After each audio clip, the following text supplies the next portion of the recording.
Newly minted U.S. House Speaker Mike Johnson was off to the races in his new role, meeting with a foreign leader a day after being sworn in, attending a bipartisan briefing at the White House, and pitching a short-term funding bill to prevent a government shutdown, with the deadline now just 3 weeks away.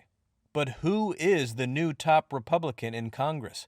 And what do his actions in the past tell us about what he might do as Speaker?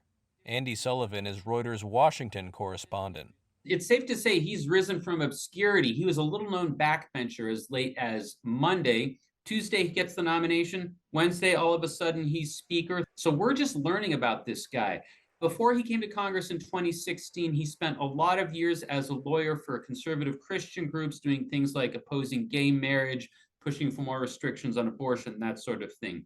Where he really stands out, where he's really been a leader, was in trying to overturn the 2020 election, trying to prevent President Biden from rightfully taking office. He wrote a legal brief in December 2020 that was trying to convince the Supreme Court to throw out results from states that Biden won and Trump lost.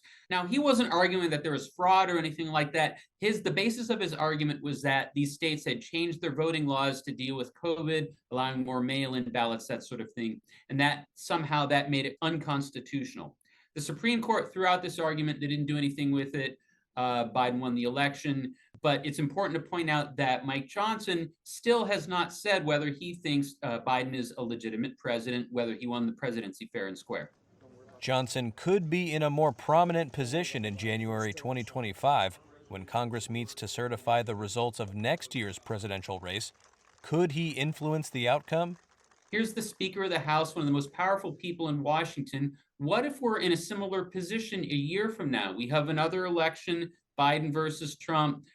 Trump is contesting the results. Could a Speaker, Mike Johnson, be in a position to do anything about this? The answer we've gotten from legal experts is basically no. When Congress comes together to certify the results, they're bound by a new law that passed last year that makes it difficult for them to do anything except for just sort of formally acknowledge that the election has taken place. It's now much harder to challenge the results the way they did in January 6, 2021. And on top of that, a House Speaker by himself doesn't have any special powers during this. You might recall the Vice President oversees the ceremony. Vice President also is just a ceremonial figure. The House Speaker is less than that. Now, of course, he could just contest the legitimacy of the law entirely. He could try to find some way to gum up the works, but that would really be going outside the laws that we have in place at this point.